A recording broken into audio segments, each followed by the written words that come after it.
Hello, good morning, how are you. बच्चे हैं आप लोग, कैसे हैं मेरे बच्चों, आप कैसे हैं? ठीक है। चलिए, मैंने आपसे प्रॉमिस ये किया था कि हमारा वो जो लेसन प्लान था कि हम डेली एक वीडियो डालेंगे क्लास 12 फिजिक्स की। तो आज हमारा chapter number 1 electric charge and field हमारा तैयार कर लिया हमने। अब इसका एक वन शॉट वीडियो मैं बना रहा हूँ आपके लिए, और आप इसको थोड़ा थ्रोली ही पढ़ेंगे, बहुत ज़्यादा डीप में नहीं पढ़ेंगे। थोड़ी थोड़ी चीज़ें हम डिस्कस कर लेंगे। उसके बाद हमारा मेन फोकस है how to apply the concept you are learn in electric charge and field. ठीक है, आपको अप्लाई करना है वो जो कॉन्सेप्ट सीखा, वो जो आपने फार्मूले सीखे, वो आपने जो थ्योरम सीखा या जो लॉ सीखे, उसको अप्लाई करना है आपको क्वेश्चन सॉल्व करने में। ठीक है, क्योंकि क्वेश्चन ही सॉल्व करना आपको पड़ेगा। किसी भी एग्ज़ाम में आपको क्वेश्चन सॉल्व करना पड़ेगा। आपको डेरिवेशन नहीं निकालना है, आपको डेरिवेशन पता होना चाहिए लेकिन निकालना नहीं। ठीक है, बहुत सारे उसके पीछे कॉन्सेप्ट होते हैं, बहुत सारे हाइपोथेसिस अजम्पशन होते हैं, वो आपको एज्यूम करना पड़ेगा। ठीक है, चलिए तो शुरू करते हैं। बेटा सबसे पहले देखिए, ये अपना जो चैप्टर नंबर 1 है, इसका कंटेंट क्या है ये आप देख लीजिए। इसमें टॉपिक्स क्या क्या हम कवर करेंगे। तो इसमें 4-5 टॉपिक है, और हालांकि दिख रहा है आपको ज़्यादा 11-12 दिख रहा है, लेकिन इसमें अगर कुल मिला के 4-5 टॉपिक है। ठीक है, एकदम ईजी है। पहले इंट्रोडक्शन ऑफ चार्ज है, उसके बाद कूलॉम्स लॉ, फोर्स वगैरह है, फोर्स का वेक्टर क्या होता है, वेक्टर फॉर्म क्या होता है। उसके बाद इसमें इलेक्ट्रिक फील्ड है, इलेक्ट्रिक फील्ड की प्रॉपर्टी है, इलेक्ट्रिक फील्ड से क्या क्या होता है, क्या क्या उसको किस तरीके से हम अलग अलग सिस्टम के लिए इलेक्ट्रिक फील्ड हम कैलकुलेट कर सकते हैं। What is the Gauss law, application of Gauss law, ये सब है। ठीक है, डाइपोल्स वगैरह है। चलिए, तो सबसे पहले तेज़ी से हम क्या करते हैं, आगे स्लाइड बढ़ाते हैं। सबसे पहले आपको इंट्रोडक्शन मैं ये दे दूं कि भाई इसका नाम इलेक्ट्रोस्टैटिक क्यों पड़ा। क्योंकि आपका चार्ज रेस्ट में है। ठीक है, जब रेस्ट में कोई चार्ज हो या रेस्टिंग चार्ज को आप पढ़ रहे हैं, उसको आप स्टडी कर रहे हैं, तो उसी स्टडी को क्या कहते हैं, इलेक्ट्रोस्टैटिक्स। ठीक है, चार्ज अगर रेस्ट होगा तो क्या क्या प्रोड्यूस हो सकता है, क्या क्या उसकी प्रॉपर्टीज़ हो सकती है, क्या क्या फिजिकल क्वांटिटी बनेगी, आप उसको मेज़र कर सकते हैं, वो इसमें पढ़ेंगे। तो सबसे पहले भाई इलेक्ट्रोस्टैटिक पढ़ने से पहले हमें सबसे पहले इलेक्ट्रिक चार्ज क्या होता है वो हमें समझना है। ठीक है, electric charge can be defined in various way, but आप इतना जानो कि इलेक्ट्रिक चार्ज एक स्केलर फिजिकल क्वांटिटी है। इसका सिंबल क्यू है। अब स्मॉल क्यू और आप कैपिटल क्यू दोनों आप बना सकते हैं, यू आर फ्री। ज़्यादातर आपका कैपिटल क्यू यूज़ किया स्मॉल क्यू यूज़ किया जाता है उसमें चैप्टर में, लेकिन कैपिटल क्यू भी यूज़ किया जाता है। यूनिट इसका कूलाम होता है, कूलाम आप जानते हैं, सी से डिनोट किया जाता है। और फार्मूला इसका है Q equal to N E.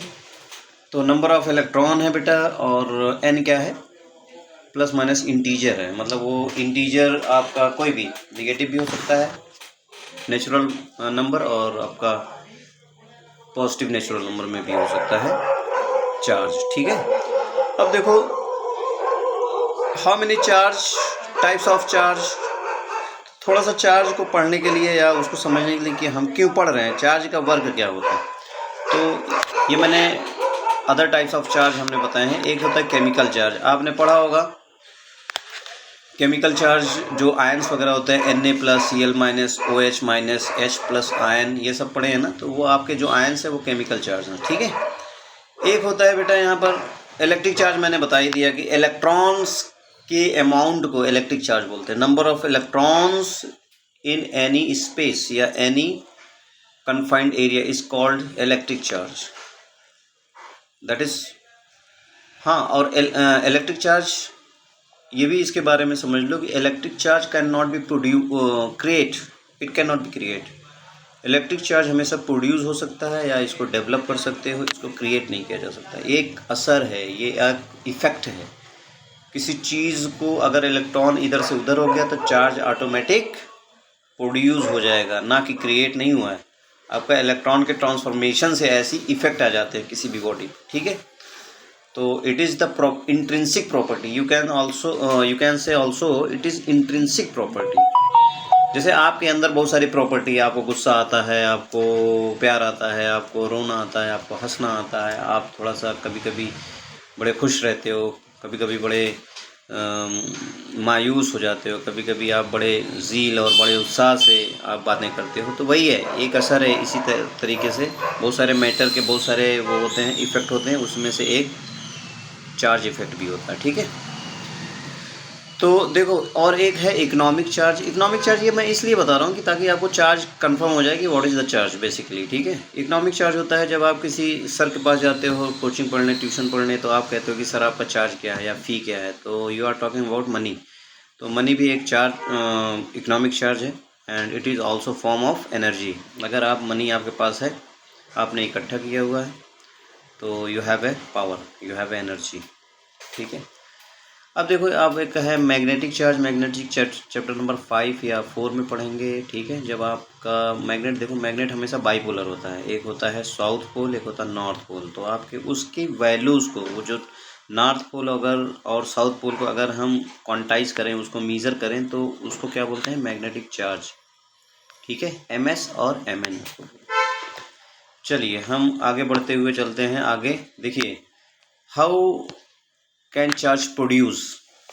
तो आप अपने charging method, you can say charging method, तो आप अपने बैटरी में, जब आपकी मोबाइल की सेल डाउन हो जाती है, आपकी मोबाइल की सेल डाउन हो जाती है, तो आप किस तरीके से उसको चार्ज करते हैं। आप क्या करते हैं, कंडक्शन मेथड का यूज़ करते हैं। कंडक्शन मेथड क्या है, जब आप अपने केबल्स और सॉकेट, सॉरी वो जो एडाप्टर होता है, उसको सॉकेट में लगाते हैं इलेक्ट्रिसिटी के, तो उसमें जो इलेक्ट्रिसिटी चार्ज प्रोवाइड कर रहा है आपको, तो उसका चार्ज आपके मोबाइल के चार्ज में जाके स्टोर हो जाता है। इस तरीके से आप अपना मोबाइल चार्ज कर लेते हैं। पहला मेथड है कंडक्शन, दूसरा है इंडक्शन। इंडक्शन में क्या होता है, without touching any two bodies you can produce the charge. अगर देखो, ये आपका एक रॉड है, देखो यहाँ पर दिख रहा है, ये आपका दिख रहा है ना, तो ये आपका थोड़ा सा बड़ा कर देते हैं। ये आपका ये रॉड है, प्लस पॉजिटिव चार्ज है। तो अगर आप एक किसी भी मेटेलिक या किसी भी जो कंडक्टर होता है उसके पास ले जाएंगे, तो ये क्या हो जाएगा, ऑटोमेटिक ये पॉजिटिव के अपोजिट एक चार्ज नेगेटिव डेवलप हो जाएगा, और उसके दूसरे फेस पे पॉजिटिव डेवलप हो जाएगा। ठीक है, इसको बोलते हैं इंडक्शन मेथड। एक होता है friction method, it is very popular, and आपने कभी ना कभी बचपन में किया होगा, जाने अनजाने में किया होगा। जैसे आप कंघी करते हैं, तो कंघी में क्या होता है, आपके बाल का या कंघी का, मतलब वो जो इलेक्ट्रॉन ट्रांसफ़र हो जाता है एक दूसरे में, तो दोनों चार्ज हो जाते हैं। तो आप जब दोनों को ऐसे कंघी और बाल को ले आएंगे, अगर आपके सर में बाल है, बड़े बाल, तो वो मतलब चिपकता है। तो इस तरीके से क्या होता है, अपोजिट चार्ज ट्रांसफ़र हो जाते हैं इस तरीके से। अच्छा, एक पॉइंट ऑफ, ये बहुत ज़्यादा इम्पॉर्टेंट है, हालांकि इसमें मैंने बताया नहीं है, लेकिन इसको मैं ये बता दूं कि ये जो आपका चार्ज प्रॉपर्टी है, what is the property of charge. Property of charge मैं तो आपको बता दूं थोड़ा सा, एक मिनट, इसको मैं स्प्लिट कर दूं स्क्रीन।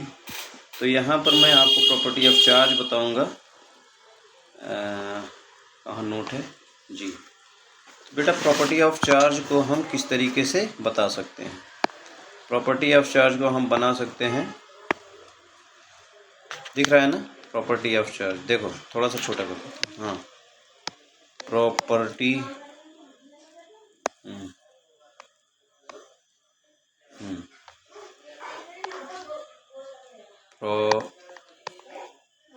प्रॉपर्टीज ऑफ चार्ज या इलेक्ट्रिक चार्ज। हम जब चार्ज की बात कर रहे हैं तो आपको अंडरस्टूड होना चाहिए कि इलेक्ट्रिक चार्ज की बात हो रही है। ठीक है, तो पहली प्रॉपर्टी होती है बेटा कि conservation, charge conservation, electric charge, charge conservation,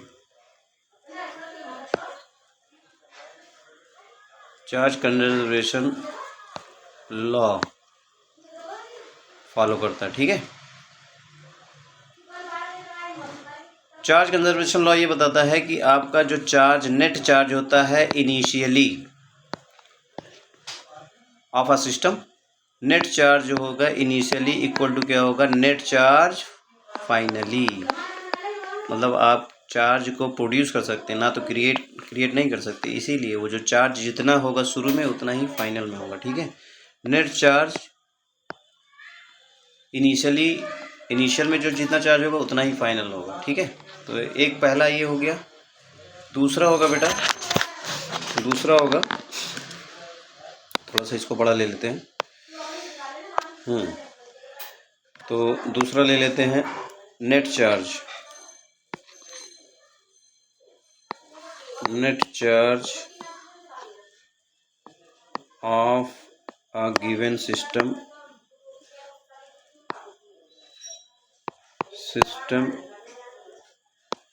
is, थोड़ा सा बड़ा कर देते हैं, ठीक है, इज कंजर्व्ड। ये होता है पहला। तो ये हो गया पहली प्रॉपर्टी। दूसरी प्रॉपर्टी हो गई बेटा, दूसरी प्रॉपर्टी हो गई कि आपका वो जो चार्ज होगा ना, चार्ज होगा हमेशा क्या होगा, क्वांटाइज फॉर्म में रहेगा, इलेक्ट्रॉन के इंटीजर नंबर के मल्टीपल में रहेगा। तीसरी प्रॉपर्टी होती है, तीसरी प्रॉपर्टी यहाँ मैं लिख देता हूँ, एक मिनट,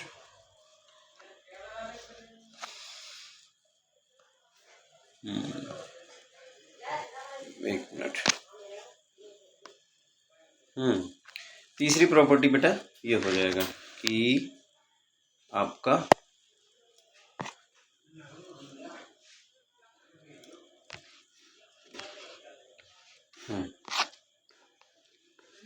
तीसरी प्रॉपर्टी होगी कि चार्ज, टोटल चार्ज क्या होगा आपका, Q जो होता है ना, Q जो होता है उसको हम अगर सम करेंगे, नेट चार्ज क्या होगा, मतलब ये प्रॉपर्टी क्या है, ये पहली ही प्रॉपर्टी है। चलो इसको हम प्रॉपर्टी में ना लिखें, इसको हम यहीं लिख दे रहे हैं कंजर्वेशन में कि नेट Q क्या होगा आपका, समेशन ऑफ नेट Q 0 के बराबर होगा, ठीक है। आपका नेट चार्ज क्या होगा, sum of net charge of a system equal to 0, ये होना चाहिए, ठीक है। अब पॉजिटिव नेगेटिव चार्ज, मान लो किसी के ऊपर पॉजिटिव चार्ज है तो कहीं ना कहीं वहाँ से इलेक्ट्रॉन गया है, तो और उतना ही चार्ज दूसरे बॉडी में होना, तो नेट चार्ज क्या होगा, 0 हो जाएगा, ठीक है। अब आपकी तीसरी प्रॉपर्टी, तीसरी प्रॉपर्टी है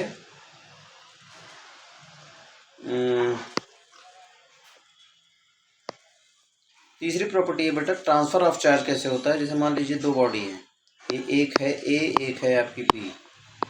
इसके ऊपर बेटा चार्ज है मान लो Q1 है और इसके ऊपर चार्ज Q2 है, और इन दोनों का हमने क्या कर दिया, मिला दिया, A और B इस तरीके से हमने मिला दिया, टच करा दिया आपस में। तो उसके बाद जो आपका, और उसके बाद सेपरेट कर दिया, इसके बाद क्या कर दिया हमने, सेपरेट कर दिया थोड़ा सा,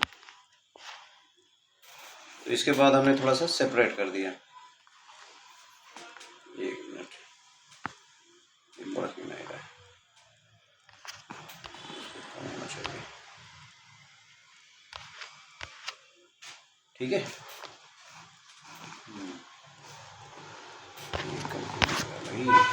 चलो ठीक है। अब इधर इसको हम सेपरेट कर देंगे। मान लीजिए यहाँ पर आपको ऐसे, आपने इधर B और A को टच करा के सेपरेट कर दिया, तो इस पे चार्ज कितना आ जाएगा बेटा, दोनों पे चार्ज हो जाएगा Q1 + Q2/2।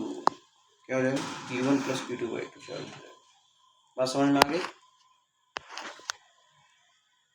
चलिए अब देखो, फिर हम आते हैं वहाँ पर आपका जो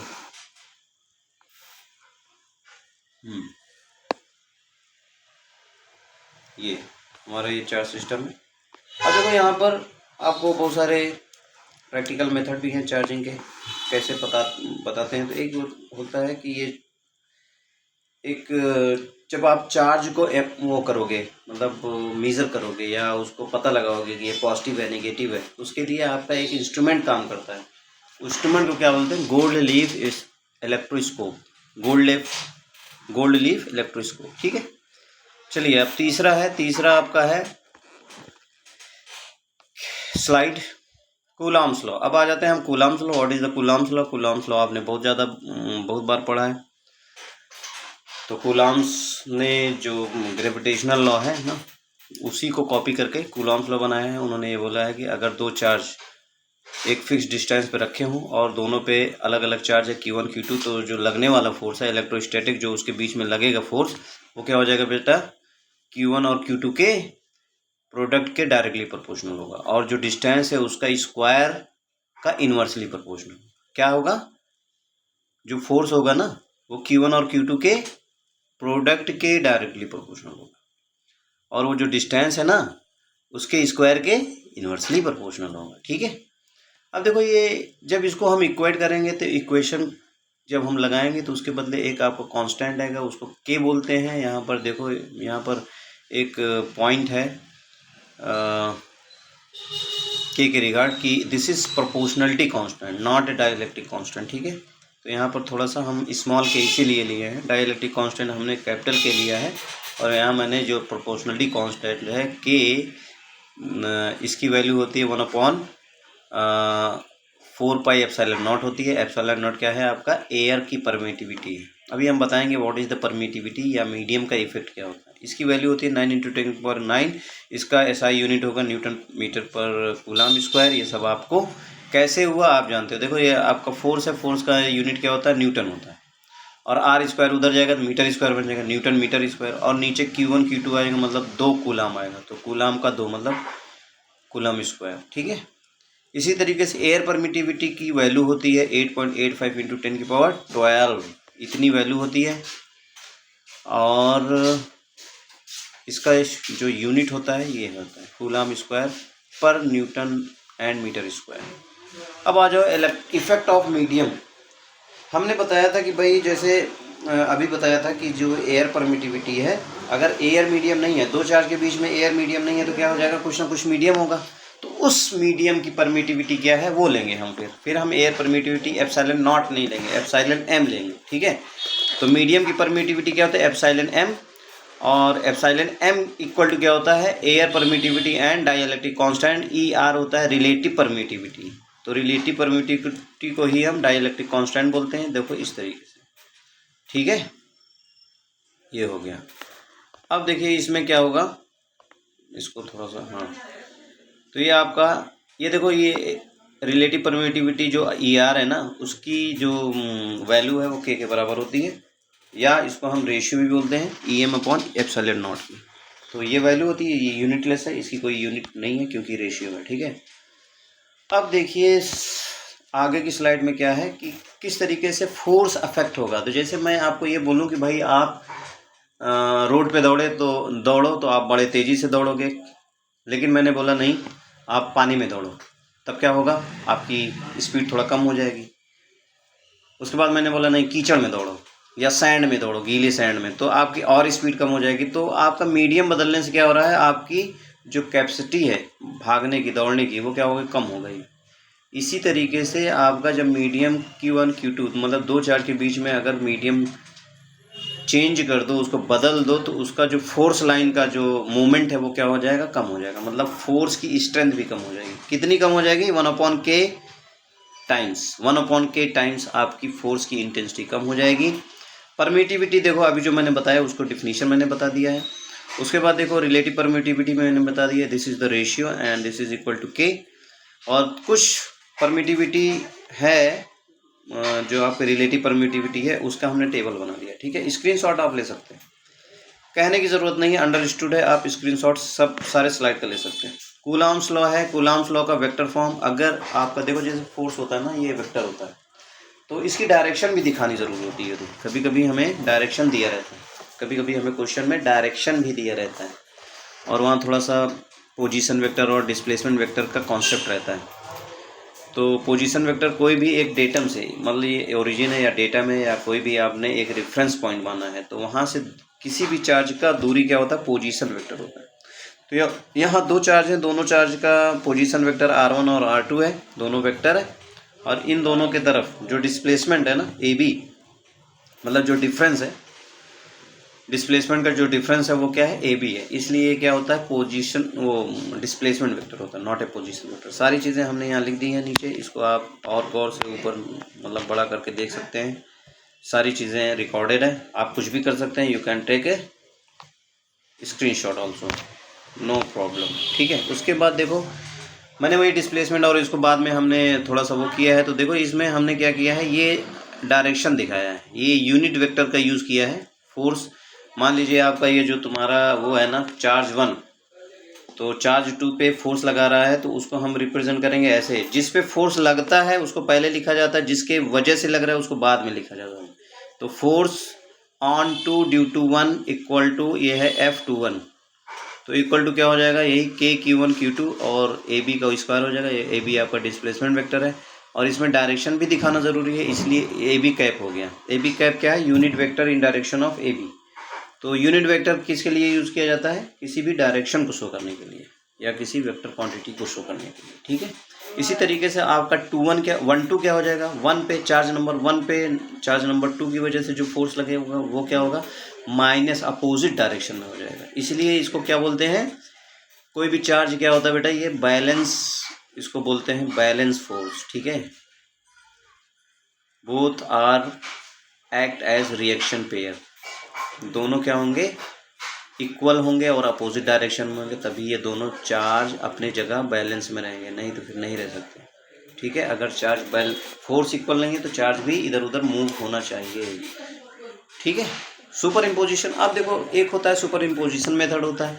अगर आपके पास बहुत सारे चार्ज सिस्टम है, बहुत सारे चार्ज हैं, उनके बीच में फोर्स क्या क्या लग रहा है उसको अगर आप जानना चाहते हैं तो superposition, principle of superposition का यूज़ करेंगे। Vector sum of all forces equal to net force, ठीक है, बहुत इजी है। उसके बाद देखो ये सुपर इम्पोजिशन, अच्छा ये सेकंड बार आ गया। अब जो चार्ज को हम फोर्स को देखो, हमेशा हमें याद रखना है एक चीज़, इसमें आप नोट कर लीजिए, नोट आप कर लीजिए कि ये Q1 Q2 क्या है, हमेशा पॉजिटिव लेना है, चाहे निगेटिव ही क्यों ना। फोर्स और फील्ड दोनों के केस में आपको Q1 और Q2 क्या लेना है, पॉजिटिव ही लेना है, और डायरेक्शन फोर्स का लेना है। फोर्स का डायरेक्शन क्या है या फील्ड की डायरेक्शन क्या है, उस डायरेक्शन को लेना है। और डायरेक्शन जैसे अपोजिट है तो आपको एक अगर पॉजिटिव ले रहा है तो दूसरा निगेटिव लेना पड़ेगा। यहाँ पर चार्ज आपको हमेशा पॉजिटिव लेना है, ये ध्यान में रहे, यहाँ पर चार्ज हमेशा आपको पॉजिटिव लेना है और डायरेक्शन आपको फोर्स का जो भी डायरेक्शन है वो लेना है, ठीक है। और उसके बाद हम सम करेंगे तो वेक्टर रूल लगा देंगे, वो जो पैरेललोग्राम मेथड होता है या आपको ट्रायंगल मेथड होता है, बहुत सारे वेक्टर समेशन के वो होते हैं, मेथड होते हैं, वो आप कर सकते हैं, लगा सकते हैं या लगा भी लेंगे, लगाते ही हैं, पैरेललोग्राम मेथड लगाते हैं ज़्यादातर, ठीक है। आपने 11th में पढ़ा है पैरेललोग्राम मेथड। अब आ जाइए इलेक्ट्रिक फील्ड। इलेक्ट्रिक फील्ड क्या होता है बेटा, ऐसा दायरा, ऐसा क्षेत्र जहाँ तक आपका इलेक्ट्रिक कोई भी एक टेस्ट चार्ज हो या कोई भी चार्ज हो वो एक्सपीरियंस करे इलेक्ट्रिक फोर्स को, तो उसको बोलते हैं इलेक्ट्रिक फील्ड। किसी भी मतलब मान लो एक स्पेस में आपने कुछ नहीं रखा तो वहाँ कोई इलेक्ट्रिक फील्ड है। अगर चार्ज ज़ीरो है तो इलेक्ट्रिक फील्ड भी ज़ीरो होगा, अगर चार्ज कुछ ना कुछ है तो वहाँ पर इलेक्ट्रिक फील्ड रहेगी। तो इलेक्ट्रिक फील्ड कितनी रहेगी उसको बोलते हैं electric field intensity. Electric field कितनी होगी, अमाउंट जब उसका हम जानना चाहेंगे या उसकी वैल्यू जानना चाहेंगे तो क्या करेंगे, जो लगने वाला फोर्स है पर यूनिट चार्ज, जो हमने चार्ज वहाँ पर लाया है उसकी क्वांटिटी कितनी है और उस पर फोर्स कितना लग रहा है, तो उसके हिसाब से हम जब उसका रेशियो निकालते हैं इलेक्ट्रिक फील्ड इंटेंसिटी आती है। इलेक्ट्रिक फील्ड इंटेंसिटी या इलेक्ट्रिक फील्ड इसके ही बोलते हैं। इलेक्ट्रिक फील्ड एक दायरा है और इलेक्ट्रिक फील्ड इंटेंसिटी उसकी वैल्यू है, ठीक है। तो हमेशा याद रखना कि electric field toward the charge हमेशा क्या होता है, बढ़ता है, और अवे फ्रॉम द चार्ज क्या होता है, घटता है। तो इंटेंसिटी जितना हम करीब आएंगे उतना ज़्यादा हमें इंटेंसिटी ज़्यादा मिलेगी और जितना दूर जाएंगे इंटेंसिटी कम होती जाती है। Is directly proportional to 1/r², ठीक है। अगर आप ये निकालेंगे देखो E = KQ/r, अगर Q भी कांस्टेंट है, K तो कांस्टेंट ही है, r² के प्रोपोर्शनल हो जाएगा, 1/r² के प्रोपोर्शनल हो जाएगा या r² के इन्वर्सली प्रोपोर्शनल हो जाएगा। जैसे जैसे r बढ़ेगा वैसे वैसे इंटेंसिटी बढ़ेगी। आई होप ये बात समझ में आ गई होगी आपके पास। अब देखिए हम आगे बढ़ते हैं। आगे है property of electric field, what is the property. तो इसके बारे में मैंने पूरा लिखा है, इसको आप थोड़ा सा बड़ा करके भी स्क्रीनशॉट ले सकते हैं या पूरा का पूरा पेज इस तरीके से ले सकते हैं। अब आगे बढ़ जाइए, electric field due to various charge system. देखो आपके पास चार्ज सिस्टम कई टाइप के होते हैं, तो यहाँ पर जनरली 4 टाइप के चार्ज सिस्टम आपको पढ़ने। एक है 2 चार्ज सिस्टम, 2 चार्ज होगा तब आपका इलेक्ट्रिक फील्ड क्या होगा भाई, एक चार्ज होगा तो उसकी इंटेंसिटी फाइंड आउट करने के लिए या उसकी वैल्यू फाइंड आउट करने के लिए कोई दूसरे चार्ज की ज़रूरत होगी ना। तो यहाँ पर 2 चार्ज सिस्टम होता है मिनिमम और बहुत सारे मल्टीपल चार्ज हो सकते हैं या आपका यूनिफॉर्मली चार्ज बॉडी हो सकती है। तो यूनिफॉर्मली चार्ज बॉडी तीन तरीके की होती है। एक लीनियर डिस्ट्रीब्यूशन होता है, एक सरफेस डिस्ट्रीब्यूशन होता है, एक वॉल्यूमेट्रिक डिस्ट्रीब्यूशन चार्ज होता है। तो लीनियर में क्या होगा, एक लंबा सा वायर लेंगे, उस पर चार्ज हम बिखेर देंगे। एक शीट लेंगे तो क्या होगा, सरफेस वाला। और अगर आपके एक स्फेयर है तो उस पर अगर हम चार्ज को बिखेर दें तो वो वॉल्यूमेट्रिक हो जाएगा। ठीक है, अब आ जाइए यहाँ पर electric field due to two charge. Two charge की वजह से इलेक्ट्रिक फील्ड क्या होगा, वो हमने यहाँ पर आपको दिखाया है कि दो चार्ज है। तो जो चार्ज आपका जिसकी वजह से फील्ड है, अगर उसके फील्ड में दूसरा चार्ज कोई ला रहे हो तो क्या होगा, उसी चार्ज से जो दूसरा चार्ज ला रहे हो उससे डिवाइड करना पड़ेगा फोर्स को। तो आपका आ जाता है electric field at any point from a given charge. ठीक है, तो मान लीजिए आपका आर डिस्टेंस पे कोई आप इलेक्ट्रिक फील्ड मेजर करना चाहते हो, तो इस तरीके से आप वैल्यूज की मैग्नीट्यूड देखो, नीचे वाला आपका मैग्नीट्यूड है, ऊपर वाला आपका वेक्टर फॉर्म है। ठीक है, क्योंकि इलेक्ट्रिक फील्ड वेक्टर होती है, इसलिए वेक्टर फॉर्म भी आपको जानना ज़रूरी है। अब देखो यहाँ पर क्या है, अब यहाँ पर देखो नोट मैंने लिख दिया है कि for force and electric field calculate we must be use vector law and take Q1 Q2 positive always. हमेशा Q1 Q2 को आपको क्या करना है, पॉजिटिव लेना है और वेक्टर रूल लगाना है।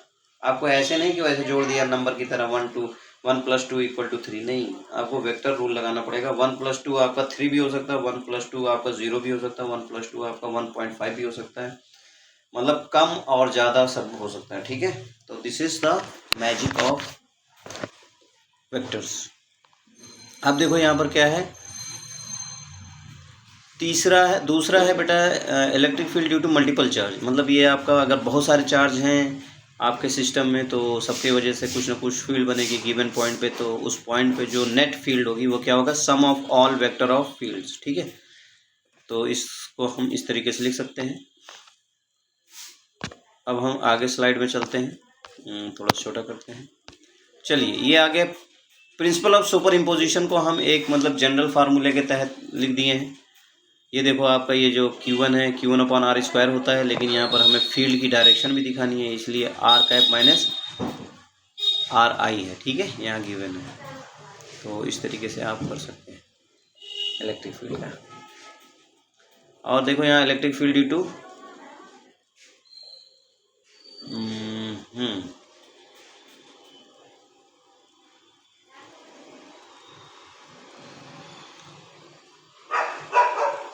यहाँ पर एक गलती है, यहाँ पर मेरे ख्याल से यहाँ स्क्वायर होगा। ठीक है, यहाँ स्क्वायर होगा, देख लेना, यहाँ स्क्वायर होना चाहिए। हाँ, स्क्वायर है, ये स्क्वायर है, तो यहाँ पर एक गलती है, ये जो आपका ये है बेटा, यहाँ पर स्क्वायर, इसका स्क्वायर होगा। ठीक है, तो यहाँ आप देख लेना। चलो, कहाँ गया है, ये आ गया कूलम लॉ, हाँ ये सब हो गया। अब आ जाइए, आपका इलेक्ट्रिक फील्ड भी हो गया, हाँ ये हो गया, ये हो गया, हाँ ये चल रहा था। Electric field due to continuous charge, जैसे मैंने बताया कि आपका लीनियर डिस्ट्रीब्यूशन होता है, सरफेस डिस्ट्रीब्यूशन होता है, वॉल्यूमेट्रिक डिस्ट्रीब्यूशन होता है। तो जो तुम्हारा जो डेंसिटी होता है, मतलब वो डिस्ट्रीब्यूशन होता है यूनिफॉर्मली होता है। हमें ये कंसीडर करना है कि वो जो डिस्ट्रीब्यूशन हमने चार्ज का किया है वो क्या है, उसकी डेंसिटी यूनिफॉर्म है, हर जगह कांस्टेंट। तो वो जो डेंसिटी हम निकालेंगे, तो छोटे से चार्ज की वजह से एक छोटा सा एरिया ले लो या लेंथ ले लो, और एक छोटा सा चार्ज वहाँ मिलेगा, तो dQ/dL क्या होगा, लीनियर चार्ज डेंसिटी होगी, क्या होगी, और वो total charge upon total length के बराबर होगा। चाहे छोटा सा चार्ज लो, छोटी सी लेंथ लो, चाहे पूरा चार्ज लो और पूरी लेंथ लो, डेंसिटी आपकी सेम होगी, कांस्टेंट होगी। ठीक है, तो इस कॉन्सेप्ट को हम Q की जगह मतलब यूज़ करेंगे, dQ=L/dL हो जाएगा। तो हम इसको जब इंटीग्रेशन करेंगे तो टोटल इलेक्ट्रिक फील्ड आ जाएगी। इस तरीके से हमने देखो इंटीग्रेशन किया है, और आपका ये जो लेंथ है देखो, इसके लिए तो ये डायरेक्ट आपका आ गया फील्ड, इसके लिए अगर आप देखोगे, लेकिन आप अगर इंटीग्रेशन करोगे तो आपको लिमिट लेना पड़ेगा कि भाई आपकी डिस्टेंस कहाँ से कहाँ तक जा रही है। तो यहाँ से इसकी डिस्टेंस, जैसे ये जो आपका रॉड है, रॉड कहाँ से कहाँ तक है, r+, देखो यहाँ है ना भाई, यहाँ से लेके आपका यहाँ तक है, तो यहाँ से इसकी डिस्टेंस कितनी है, ये आपका है भाई L+r, L+r से लेके L तक जा रही है, या यू कैन से आर से लेके आर प्लस एल तक जा रही है। मतलब यहाँ से लेके देखो, यहाँ से ये पॉइंट है ना, इस पॉइंट से ये दूरी कितनी है, लेंथ की आर है, और आर प्लस एल ये पूरा एल है, तो आर प्लस एल हो जाएगा। ठीक है, चलिए ये आपका हो गया। अब इसको भी स्क्रीनशॉट ले सकते हो, कोई हर्ज नहीं। ये हमने कर दिया तो आपका फाइनल आपका रिजल्ट आ गया। फाइनल रिजल्ट आ गया इतना, ये देखो यहाँ पर। ठीक है, फॉर एक्सियल पोजीशन के लिए आपका ये रिजल्ट आएगा, और आपका इक्वेटोरियल पोजीशन के लिए आपका ये रिजल्ट है। This is very important, again this is very important, ये बहुत ज़्यादा इंपॉर्टेंट। ठीक है, एक्सियल पोजीशन और इक्वेटोरियल पोजीशन। इक्वेटोरियल पोजीशन पे आपका जो इलेक्ट्रिक फील्ड होगा वो दो डायरेक्शन में होगा, एक होगा पैरेलल डायरेक्शन में, एक नॉर्मल डायरेक्शन में। तो नॉर्मल डायरेक्शन का जो फील्ड होगा देखो, K lambda upon R equal to sine theta 2 plus sine theta 1। ठीक है, साइन थीटा 2 और साइन थीटा 1 क्या है, इन दोनों एंड का जो एंगल बनेगा यहाँ पर पॉइंट पी पे, यहाँ पर जो एंगल बनेगा दोनों एंड का, मान लो इधर थीटा 1 है इधर थीटा 2 है, इस तरीके से हम करेंगे। ठीक है, अच्छा बीच में है तो थीटा 1 और थीटा 2 दोनों सेम होगा। अगर ये मान लो पॉइंट आपके लेंथ के बीचों बीच में है तो ये आपका थीटा 1 और थीटा 2 बराबर हो जाएगा। अब देखो यहाँ पर एक हो गया आपका नॉर्मल इलेक्ट्रिक फील्ड, तो ये हो जाएगा। एक होगा parallel electric field, E parallel क्या होगा, फार्मूला सेम होगा, बस इसमें cos theta 2 minus cos theta 1 हो जाएगा, और यहाँ माइनस हो जाएगा, यहाँ पर आपका प्लस नहीं रहेगा। तो कीप इन माइंड, या यहाँ पर ये गैप देखिए, यहाँ पर आपका जो नोटिस करने की बात है, तो यहाँ पर आपका बेटा ये जो पैरेलल है ना वो K lambda upon R cos theta 2 minus cos theta 1। ठीक है, अब इसको जब हम नेट निकालना पड़ेगा, नेट फील्ड क्या हो जाएगी पी पे, तो आप इसको, क्योंकि दोनों परपेंडिकुलर डायरेक्शन में है, तो आपको क्या करते हो, कोई भी मतलब परपेंडिकुलर डायरेक्शन में वेक्टर हो तो उसको कैसे जोड़ते हो, under root X square plus Y square. तो एक्स स्क्वायर के डायरेक्शन में क्या है, ई पैरेलल है, और वाई के डायरेक्शन में ई एन है, तो दोनों का स्क्वायर का अंडर रूट निकाल दोगे तो नेट आ जाएगा। ठीक है, नेट फील्ड। अब आ जाइए बेटा फॉर, हाँ ये तो वही है। अब देखो यहाँ पर क्या होगा, अलग अलग केस लगाएंगे। अलग अलग केस क्या लगाएंगे कि फॉर लॉन्ग वायर, अगर आपका वायर बहुत ज़्यादा लंबा है तो हम उसके एंड को क्या लेंगे, इन्फिनाइट पे, क्या लेंगे, इन्फिनाइट। तो किसी भी पॉइंट पे कहीं पर भी हो वो, अगर उसका एंड वायर का दोनों एंड इन्फिनाइट है तो हम थीटा 1 क्या लेंगे, 90 डिग्री। भाई देखो इसको अगर मिलाएंगे तो कुछ आएगा यहाँ पर, देखो यहाँ पर, फिर ऐसे मिलाएंगे तो ये बढ़ता जा रहा है, जैसे जैसे दूर होता जा रहा है वैसे क्या हो रहा है, ये थीटा थीटा थीटा ऐसे बढ़ता जा रहा है, इधर शिफ्ट होता जा रहा है। ठीक है, इसको मैं समझा देता हूँ आपको। एक वो ले लेते हैं, आपको स्प्लिट कर देते हैं, और यहाँ पर हम बता देते हैं भाई आपको अभी। यहाँ पर हमने पिक्चर लिया और पिक्चर में हमने आपको दिखा दिया, कहाँ गया,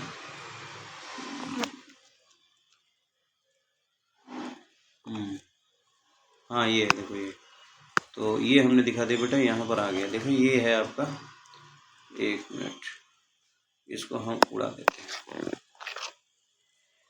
ठीक, और इसको हम थोड़ा सा इधर कर देते हैं,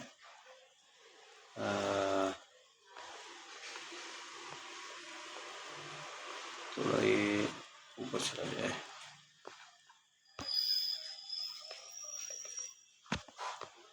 ठीक है, ऊपर चला गया। अब इसको हम हटा देते हैं, इसको हट जाएगा, कोई दिक्कत नहीं है। अब हम इसको थोड़ा सा ले लेते हैं। ठीक है, अब देखिए बेटा ये आपका हट गया, ये तो पूरा हट गया। एक मिनट ये है कहाँ, ये है, हाँ चलिए ये, तो इसको हम हटा देते हैं। ये आपको ये हट गया, ये आपको हट गया। अब देखो ये इसको हम लाते हैं नीचे लाते हैं, तो देखो यहाँ पर क्या है, आपको हम बताने की कोशिश कर रहे हैं कि इसको थोड़ा सा इधर करते हैं। ये देखिए यहाँ पर जैसे आप यहाँ से लोगे, एक यहाँ बनेगा, और ऐसे ऐसे दूर होता जाएगा, ऐसे दूर होता जाएगा, तो ये जब इन्फिनाइट है तो ये क्या होगा, 90 डिग्री होता जाएगा ना, ऐसे ऐसे ऐसे दूर होता जाएगा। मतलब ये जो कोना है ना, ये ऐसे ऐसे दूर होता जाएगा। ठीक है, तो इसमें कोई दिक्कत नहीं है। देखो ये ऐसे दूर होगा, ऐसे होगा, ऐसे होगा, इस तरीके से दूर होता जाएगा। तो और ये एंगल कितना बनता जाएगा, 90 डिग्री, क्या हो जाएगा 90। इसलिए थीटा 1 थीटा 2 क्या ले लिया है, 90 रखेंगे तो आपका जो ये फील्ड है ना वो 2k लैम्डा अपॉन आर हो जाएगा। 2k लैम्डा अपॉन आर की जब वैल्यू रहेगा, के की वैल्यू 1/4 पाई एप्सिलॉन नॉट, 2 से 4 कट जाएगा, 1/2 बन जाएगा। तो ये किसी भी इन्फिनाइट वायर की वजह से जो आपका फील्ड होगा वो हो जाएगा। ठीक है, अब देखिए एक मिनट, अब देखिए मान लो केस आपका इसको चलो इसको अब हटा सकते हैं, कोई दिक्कत नहीं है, इसको हम हटा सकते हैं, ठीक है। चलिए अब हम इसको थोड़ा सा बड़ा कर देते हैं, इसको देखते हैं कहाँ थे हम। यहाँ थे। तो चलिए इसको हम बड़ा कर लेते हैं, इसको बड़ा कर लेते हैं। देखो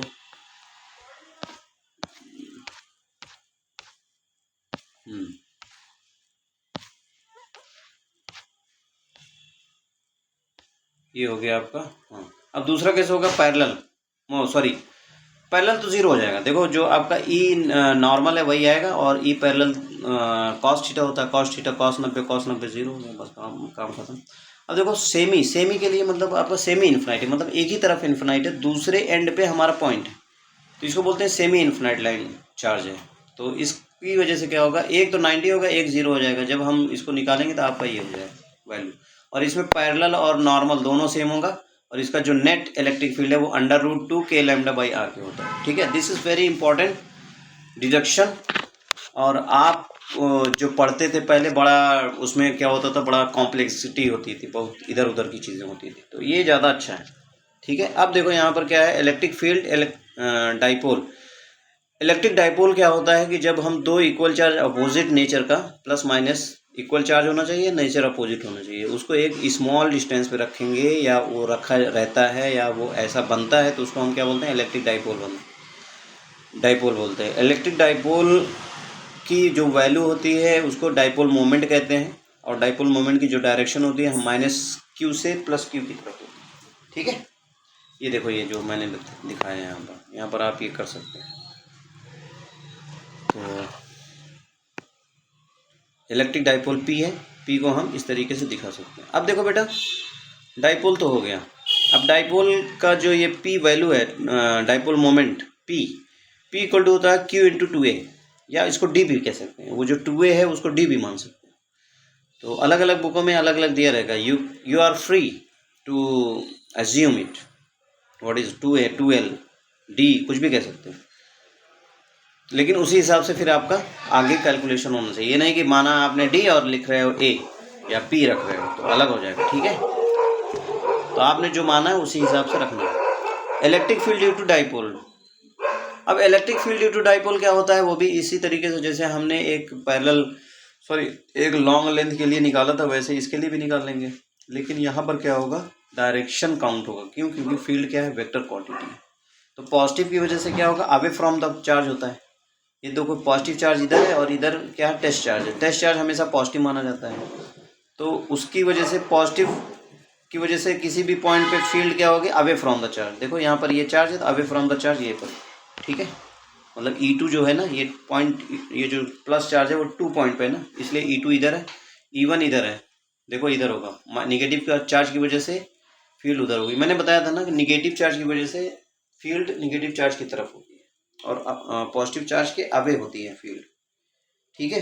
तो इन दोनों का जो है वेक्टर, उसको हम बाद में सम किए अलग अलग, पहले निकाल के, उसके बाद क्या किया हमने, सम कर दिया, हमारा नेट इलेक्ट्रिक फील्ड आ गया। How much, this much. तो नेट आपका जो फील्ड है वो क्या हो गया, 2 kpr3। P क्या है आपका, वही है डाइपोल मोमेंट, आपको मैंने अभी बताया। यहाँ पर एक एजम्पशन माना गया है, ये भी बहुत ज़्यादा इंपॉर्टेंट है, वेरी वेरी इंपॉर्टेंट, क्योंकि आप इसको समझना ज़रूरी है।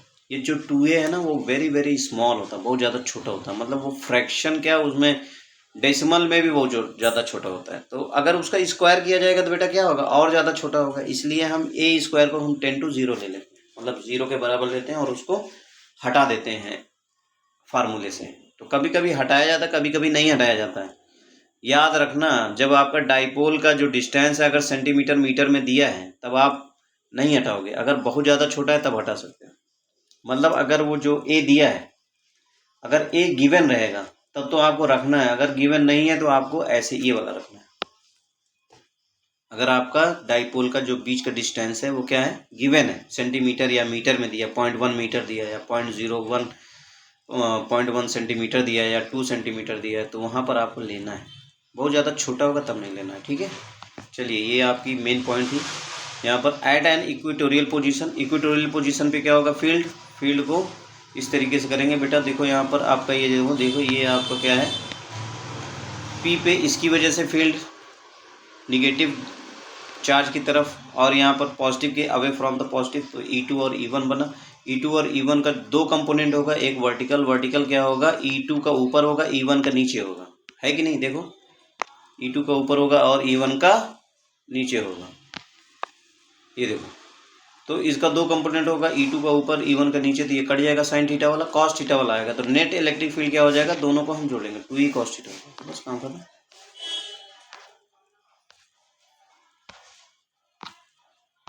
ठीक है। अब देखो electric field at a general point due to dipole.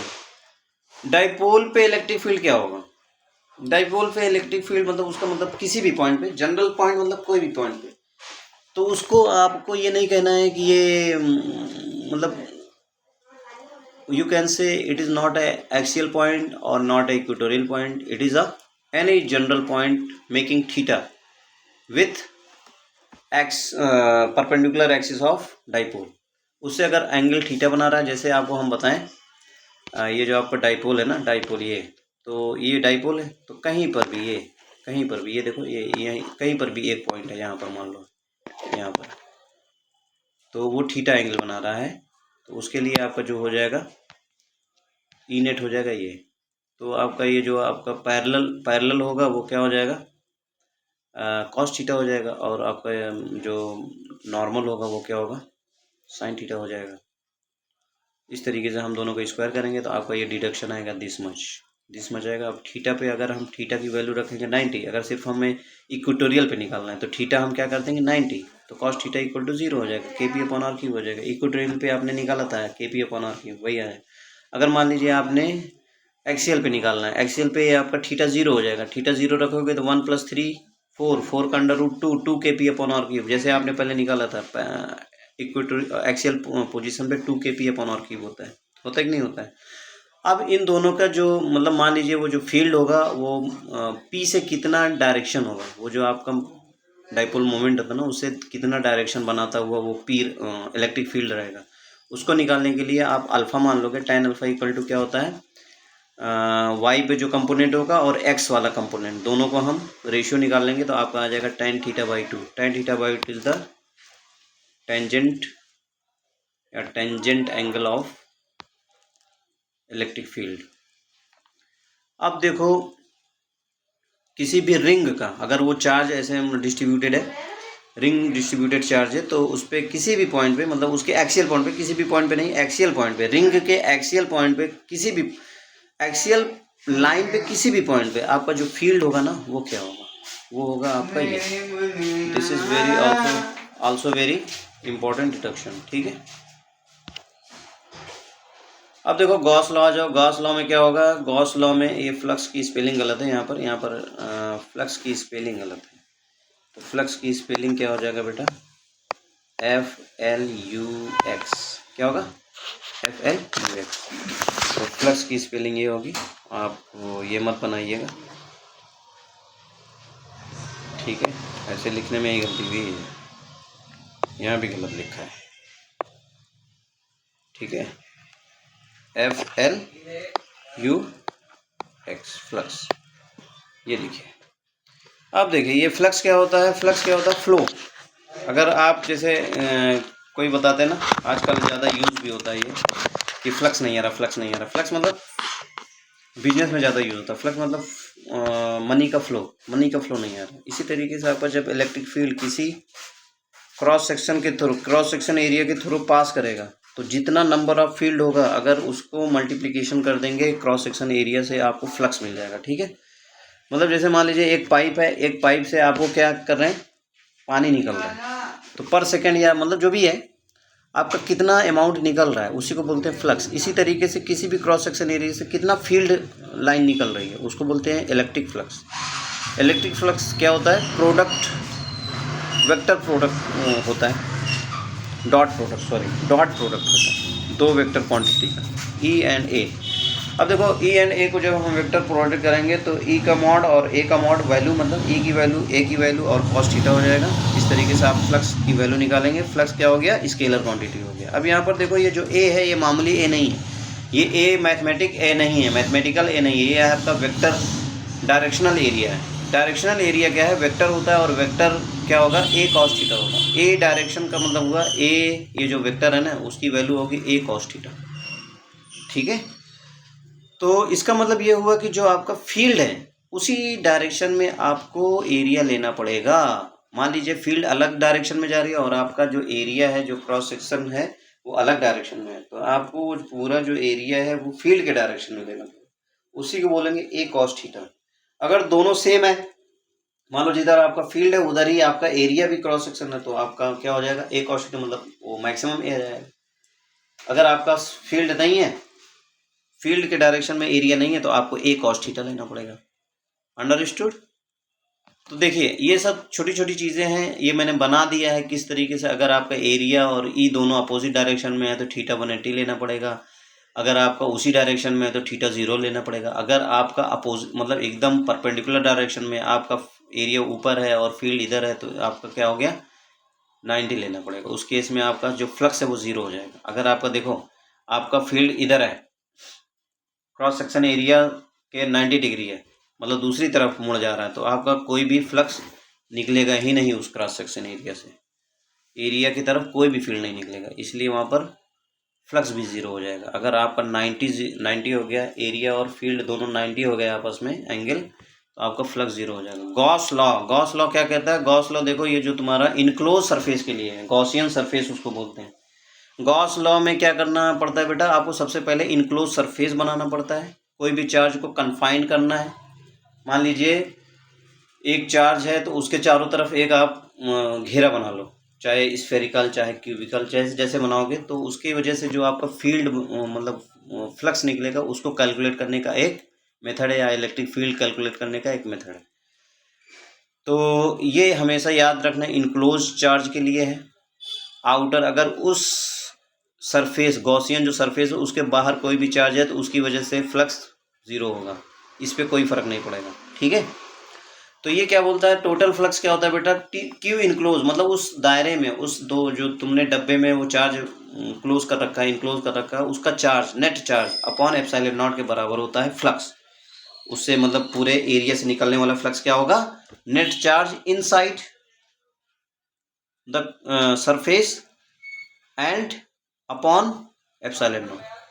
तो इस तरीके से फ्लक्स क्या होता है आपका, ई डी एस होता है, मतलब टोटल इंटीग्रेशन करेंगे ई और डी एस का। डी एस क्या, छोटा सा क्रॉस सेक्शनल एरिया, अगर उसको हम इंटीग्रेट कर देंगे तो बड़ा सा पूरा आ जाएगा इंटीग्रेशन एरिया, ठीक है। तो इस तरीके से बहुत सारे अब इसमें हम केस पढ़ेंगे। यहाँ पर नोट करने वाली बात है कि एक चार्ज है रिसाइडिंग मतलब वही, अगर वो रेसिडेंस है outer boundary of Gaussian surface के बाहर है, तो उसकी वजह से जो नेट फ्लक्स का इफेक्ट 0 होगा। जो आपका सिस्टम है उस पर कोई भी फर्क नहीं पड़ेगा, आपका जो फ्लक्स है उस कंफाइंड एरिया से जो निकल रहा है, कंफाइंड स्पेस से जो निकल रहा है फ्लक्स, उस पर कोई फर्क नहीं पड़ेगा, वो जितना निकल रहा है उतना ही होगा, बाहर वाले चार्ज का कोई उस पर असर नहीं होता, ठीक है। ये आपको एजम्पशन करना ही है, और गॉस लॉ में ये बहुत ज़्यादा नेसेसरी है, ठीक है। इसको आपको लिखना भी पड़ेगा। जैसे मान लीजिए आप किसी ओपन सरफेस से या ओपन पॉट से, या कोई भी बर्तन है या कोई भी एक ओपन आपका वो है दायरा है, तो वहाँ पर अगर किसी चार्ज को रखोगे तो उसकी वजह से वो जो आपका पॉट है या आपका जो भी वो जो गॉसियन सरफेस आपने बनाया है ओपन सरफेस, तो उस पर कितना वो निकलेगा फ्लक्स, उसके लिए क्या करेंगे, पहले तो उसको जो भी उसका शेप है, मतलब वो जो आपने पॉट बनाया है या जो भी वो कन्फाइंड एरिया बनाया है उसका जो भी शेप है उसको पूरा कंप्लीट कर लो पहले। जैसे स्फेयर है, आधा स्फेयर है तो पूरा कंप्लीट कर लो। आपका मान लीजिए वो है सर्कल है तो उसको पूरा वो बना लो, सिलेंडर बना लो। अगर आपका एक प्लेट है, मतलब प्लेन है ऐसे एक पेज की तरह है, तो उसको बना लो क्यूबिक या क्यूबॉइड बना लो। तो पूरे क्यूबॉइड की वजह से या पूरे क्यूब की वजह से जो फ्लक्स होता है, तो उस क्यूब में जितने भी फेस होते हैं, 6 फेस हैं तो अपॉन 6 हो जाएगा। एक फेस की वजह से क्या हो जाएगा, अपॉन 6। 2 फेस की वजह से क्या हो जाएगा, अपॉन 2/6 हो जाएगा, मतलब 1/3 हो जाएगा। इस तरीके से मतलब हो जाएगा, ठीक है। अगर ये देखो जैसे यहाँ पर है, यहाँ पर आपका बाउल है, बाउल के ऊपर आपने चार्ज रखा हुआ है, चार्ज बाउल को पहले पूरा स्फीयर बनाओ। स्फीयर की वजह से क्या होता है, क्यू अपॉन एप्सिलॉन नॉट, तो हाफ स्क्वायर की वजह से क्या हो जाएगा, Q upon half epsilon not. ठीक है, इस तरीके से होगा बेटा। यहाँ पर वही एक आपका प्लेन दिखाया गया है, मतलब स्क्वायर दिखाया गया है, स्क्वायर प्लेट है, उसके ऊपर एक चार्ज रखा हुआ, तो इसको सबसे पहले हम कन्फाइंड स्पेस बना लेंगे, गॉसियन सरफेस बना लेंगे क्यूबिक। तो क्यूबिक की वजह से क्यू अपॉन एप्सिलॉन नॉट होता है, तो एक फोर्स की वजह से क्या हो जाएगा, क्यू अपॉन 6। क्यों, नंबर ऑफ फेज कितने होते हैं, 6 होते हैं क्यूब में। तो दिस इज़ वेरी इंपॉर्टेंट और ईजी भी है। आपको मेरे ख्याल से आपको समझ में आ रहा होगा ये सब सारी चीज़ें, क्योंकि आपने पढ़ा है। देखो हमारा मोटिव ये है कि आपके कॉन्सेप्ट को यूज़ करना क्वेश्चन में, ना कि आपका टाइम वेस्ट करना थ्योरी बताने में। थ्योरी अगर कोई भी आपको टफ लगे तो आप कमेंट करके आप बता दीजिए कि सर ये हमें मतलब टॉपिक समझ में नहीं आ रहा है, या मुझे डेरिवेशन चाहिए, डेराइव करके बताइए, तब हम बता देंगे। ऐसे हमें टाइम वेस्ट करने की कोई ज़रूरत नहीं। देखो ठीक है, application of Gauss law. Application of Gauss law में क्या करेंगे, गॉस लॉ को सबसे पहले हम क्या करते हैं कि वो जो चार्ज होगा उसको कन्फाइन करो एक एरिया, एक इनक्लोज उसमें सरफेस में। उस सरफेस, वो सरफेस क्या हो सकता है, स्फेरिकल भी हो सकता है, वो आपका सिलेंड्रिकल हो सकता है, वो आपका क्या हो सकता है, एक प्लेनर भी हो सकता है। ठीक है, तो जैसे यहाँ पर दिखाया गया है, तो आपका ये स्फेरिकल सिमेट्री, मतलब आपका जो चार्ज होगा ना, वो ऐसे ऐसे इनक्लोज सरफेस में होना चाहिए जो सिमेट्रिक रखे। तो जैसे स्फेरिकल सिमेट्री हो, या सिलेंड्रिकल सिमेट्री हो, या क्यूबिक सिमेट्री हो, इस तरीके से सिमेट्रिक होना चाहिए। चलिए, ये सिमेट्री आप वो कर सकते हैं, स्क्रीनशॉट ले सकते हैं। अब देखिए एप्लीकेशन ऑफ कूलॉम्स लॉ, अलग अलग जगह हमने मान लीजिए एक हमारे पास चार्ज है, उसका हमने क्या कर दिया, एक स्फीयर मतलब इनक्लोज सरफेस बना दिया चारों तरफ, एक स्फीयर बना दिया। अब स्फीयर के बाहर या स्फीयर पर एक दूसरा चार्ज है, तो दूसरा चार्ज है या उसके स्फीयर के सरफेस पे हमें निकालना है क्या, इलेक्ट्रिक फील्ड। तो सबसे पहले हम क्या करेंगे, उस स्फीयर के बाहर वो जो जिस पॉइंट पे निकालना हो उसको हम क्या कर लें, एक छोटा सा वहाँ एरिया बना लें। तो छोटा सा एरिया क्या हो जाएगा, डीए हो जाएगा। तो उस छोटे से एरिया से आपका जो फील्ड निकलेगा वो छोटा सा डीई होगा, और उसकी वजह से जो फ्लक्स होगा वो डी फाई होगा। ठीक है, अब D phi equal to E D A हो जाएगा। ई डी ए आपको हम इसको टोटल फ्लक्स क्या हो जाएगा, इसको हम क्या करेंगे, इंटीग्रेट कर देंगे। तो ई तो सेम रहेगा, ई तो चारों तरफ सेम रहेगा। आपका ए इंटीग्रेट होगा, ए इंटीग्रेशन क्या होगा भाई, स्फीयर का इंटीग्रेशन क्या होता है, 4πr² होता है। हमने ए का इंटीग्रेशन किया, ये आ गया। उस हिसाब से फिर हम ई की वैल्यू निकाल लिए। तो ये जिस जिस तरीके से पॉइंट चार्ज की वजह से, 2 पॉइंट चार्ज की वजह से, या 2 पॉइंट की चार्ज की वजह से जो फील्ड होता है, उसी तरीके से ये जो तुम्हारा क्यू चार्ज था, उससे आर डिस्टेंस पे किसी भी पॉइंट पे आपको फील्ड निकल आया। ठीक है, तो ये इजी बना देता है, ज़्यादा इजी बना देता है। एक तरीके से आपको प्रैक्टिकली बताता भी है कि मतलब ये जो फील्ड निकला वो कैसे निकला, स्फेरिक मतलब वो किसी भी पॉइंट चार्ज का जो फील्ड निकला वो किस तरीके से निकला। तो ये है एप्लीकेशन, ये आपको प्रैक्टिकल वे में बताता है कि किस तरीके से आपको किसी भी पॉइंट पर या किसी भी सिस्टम का इलेक्ट्रिक फील्ड या फ्लक्स निकाल सकते हैं। अब देखिए यहाँ पर देखिए, electric field due to a uniform charge spherical shell. तो यूनिफॉर्मली चार्ज स्फेयर है, उसकी वजह से आपका फील्ड क्या होगा, तो इसका अलग अलग होगा। अगर आपका ये जो मान लो स्फेयर है, इसका एरिया क्या है, इसका एरिया है, सॉरी एरिया तो 4πr² होगा, और इसका जो रेडियस है वो कैपिटल आर है। और मान लीजिए इसके बाहर आपको कहीं पर निकालना है इलेक्ट्रिक फील्ड, तो बाहर अगर आप रखोगे तो इलेक्ट्रिक फील्ड आ जाएगा। वैसे पॉइंट चार्ज की, तो मतलब आपका जो स्फेयर है ना, ये जो चार्ज स्फेयर है वो as a point charge treat होगा, और आपका आउटसाइड पे इलेक्ट्रिक फील्ड ये होगा। एट द पॉइंट क्या होगा, ये जो आर है वो कैपिटल आर बन जाएगा। और इनसाइड आपका क्योंकि चार्ज नहीं है इसलिए फील्ड नहीं होगा, जीरो होगा, आपका फील्ड भी जीरो हो जाएगा। इनसाइड आपका कोई चार्ज नहीं है इसलिए फील्ड जीरो हो जाएगा। ठीक है, अब देखिए, अब इसका हम ग्राफ बनाए हैं। देखिए अंदर अंदर ये जो जहाँ तक आपका ये रेडियस है स्फेयर का, वहाँ पर फील्ड जीरो, उसके बाद आपका धीरे धीरे जैसे जैसे आप आर का बढ़ रहा है ड्रास्टिकली, ये आपका बहुत तेज़ी से घट रहा है, धीरे धीरे नहीं घट रहा है, बहुत तेज़ी से घट रहा है। इसीलिए मैंने बोला था कि इलेक्ट्रिक फील्ड के लाइन के थ्रू अगर आप जाएंगे तो इलेक्ट्रिक फील्ड बहुत तेज़ी से घटेगा। ठीक है, अब मान लीजिए आपका यूनिफॉर्मली चार्ज सॉलिड स्फीयर है। अगर सॉलिड स्फीयर है, वो तो होलो था, ये सॉलिड है, मतलब चारों तरफ आपका फील्ड वो चार्ज है, अंदर भी है। ठीक है, तो यहाँ पर क्या करेंगे, यहाँ पर आपका वो जो वॉल्यूमेट्रिक कॉन्सेप्ट होता है ना, वॉल्यूम कॉन्सेप्ट, तो वॉल्यूम कॉन्सेप्ट वाला यहाँ पर कॉन्सेप्ट लगेगा। यहाँ पर जहाँ जैसे मान लीजिए आपको बाहर निकालना है, बाहर तो वही जैसे स्फेयर था वैसे यहाँ पर भी आ जाएगा, जैसे स्फेरिकल चार्ज की वजह से था बाहर, तो वो जो तुम्हारा पूरा स्फेयर ऐसे पॉइंट चार्ज ट्रीट होगा और आपका आउटसाइड पे इलेक्ट्रिक फील्ड वैसे ही रहेगा जैसे पहले निकाला। लेकिन अगर अंदर अंदर आएंगे तो क्या होगा, आपका वॉल्यूम कहीं ना कहीं घटेगा, चार्ज की अमाउंट घटेगा। वो चार्ज क्या होगा, इनसाइड टोटल वॉल्यूम, मतलब टोटल चार्ज अपॉन वॉल्यूम और वो छोटा सा वॉल्यूम। तो हमने इसकी वैल्यू रखी अलग अलग, हमने चार्ज इनसाइड हमने निकाल लिया, चार्ज इनसाइड निकाला तो हमने उसकी वजह से फ्लक्स, और उसकी वजह से जो हमने अप्लाई किया गॉस लॉ अप्लाई करके हमने ये देखा कि इलेक्ट्रिक फील्ड इनसाइड आपका क्या बन गया। देखो यहाँ पर इलेक्ट्रिक फील्ड इनसाइड आपका बन गया Q R Q upon epsilon naught R Q.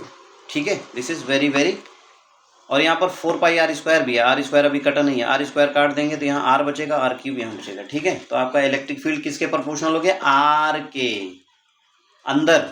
अंदर जो वहाँ डिस्टेंस है ना, सेंटर से जो डिस्टेंस है जितना मतलब अंदर लोगे वो इन्वर्सली, मतलब वो क्या होगा, आर के डायरेक्टली प्रोपोर्शनल है। मतलब जैसे जैसे आर बढ़ेगा वैसे वैसे फील्ड क्या होगी, बढ़ेगी, और इन्वर्सली प्रोपोर्शनल आर क्यूब के, आर क्यूब जैसे जैसे मतलब कम होगा वैसे वैसे फील्ड उसकी वजह से कम होगा। ठीक है, अब यहाँ पर देखो जब इसको हम और थोड़ा सा सॉल्व करेंगे तो यहाँ पर आ जाएगा डेंसिटी, वॉल्यूमेट्रिक डेंसिटी। तो वॉल्यूमेट्रिक डेंसिटी दे दिया गया है। इस तरीके से हम इसको और आगे समझ सकते हैं कि ये देखो यहाँ पर, तो इलेक्ट्रिक फील्ड देखो यहाँ पर कोई सॉलिड स्फीयर है तो इलेक्ट्रिक फील्ड अंदर क्या होगा, धीरे धीरे धीरे धीरे बढ़ेगा जैसे जैसे आप सेंटर से सरफेस की तरफ जाओगे, उसके बाद धीरे धीरे फिर कम होगा, धीरे धीरे क्या बहुत तेज़ी से कम होगा, धीरे धीरे। उसके बाद देख लो कि कोई भी अगर मान लो कैविटी आपने क्रिएट कर दी, किसी भी स्फीयर पे आपने एक छेद बना दिया, तो वहाँ पर भी चार्ज कुछ ना कुछ एक्यूमुलेट होगा और उसके हिसाब से उसकी वजह से आपका अलग फील्ड बन जाएगी, और जो पूरा स्फीयर उसकी वजह से अलग फील्ड बनेगी। तो यहाँ पर देखो अलग अलग फील्ड है, एक आर है डिस्टेंस, आर डिस्टेंस पे आपका जो चार्ज है उसकी वजह से अलग फील्ड जो डेंसिटी है, और R1 वो जो उसकी दूरी है, एक सेंटर जो आपने जो खोखला कोई गड्ढा किया हुआ है उसका जो रेडियस है वो R1 है, उसकी वजह से अलग फील्ड होगा और उसका डायरेक्शन अलग होगा। ठीक है, तो इस तरीके से आपका नेट फील्ड आ जाएगी। तो this is also important new, आप इसको देख सकते हैं, स्क्रीनशॉट भी ले सकते हैं इसका। ठीक है, अब देखिए ये लास्ट क्या मतलब आगे ही है, electric field due to uniform charge infinite wire. वही अभी जो इन्फिनाइट वायर है उसको हम गॉस लॉ अप्लाई करेंगे, गॉस लॉ अप्लाई करेंगे तो आपका क्या आ जाएगा, ये देखो आपने बिना गॉस लॉ अप्लाई किया था, गॉस लॉ का अप्लीकेशन नहीं किया था, निकाला था lambda upon 2 pi epsilon R था, और आपने अप्लाई किया तब भी वही है। इसका मतलब आपका ये जो गॉस लॉ है वेरी वेरी वेरी एप्लीकेबल है और सही भी है, एकदम वही आ रहा है जो आपने बिना गॉस लॉ को अप्लाई करके एक प्रोसेस के तहत और एक इंटीग्रेशन के तहत आपने उसको निकाला, तो उसी तरीके से आ रहा है, बड़ी ईजिली आ जा रहा है। तो ये है एप्लीकेशन ऑफ गॉस लॉ, ये क्या कर रहा है, आपके काम को ईजी बना दे रहा है।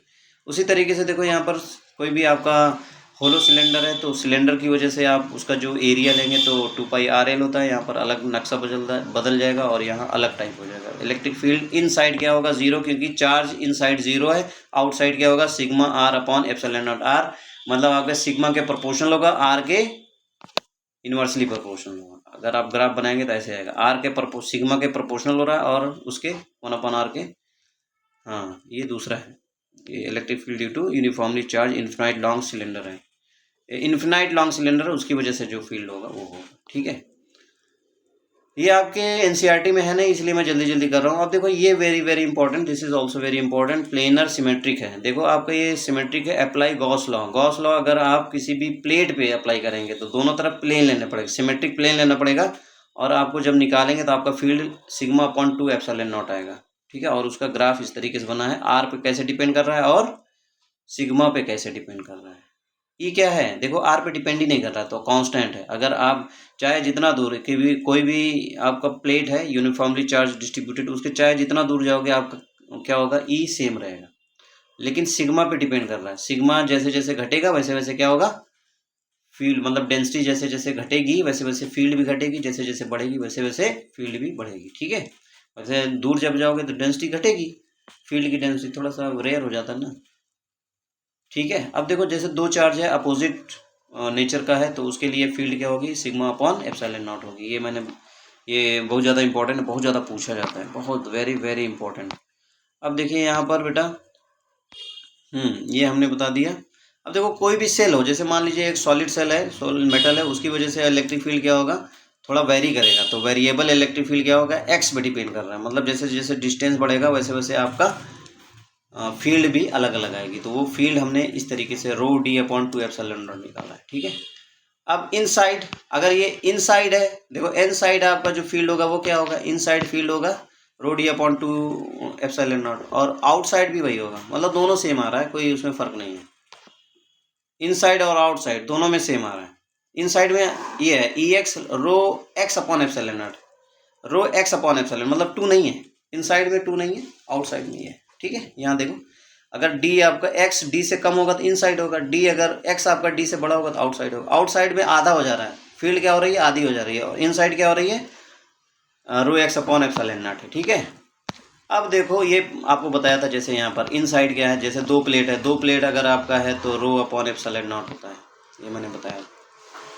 अब देखो यहाँ पर क्या होगा, oscillation uniform dipole in uniform electric field. Electric field अगर यूनिफॉर्म है तो उसमें डाइपोल रखोगे तो उस पर एक टॉर्क लगेगा, ठीक है, टॉर्क लगेगा, उसकी वैल्यू क्या होगी, P क्रॉस E।